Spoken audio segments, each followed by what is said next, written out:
આ દવા છાંટવાનું પંપ વેચી દેવાનું છે જયેશભાઈને.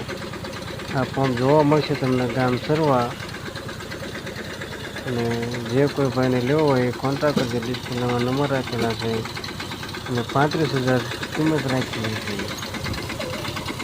ભાવમાં ફાર ફેર થઈ જશે.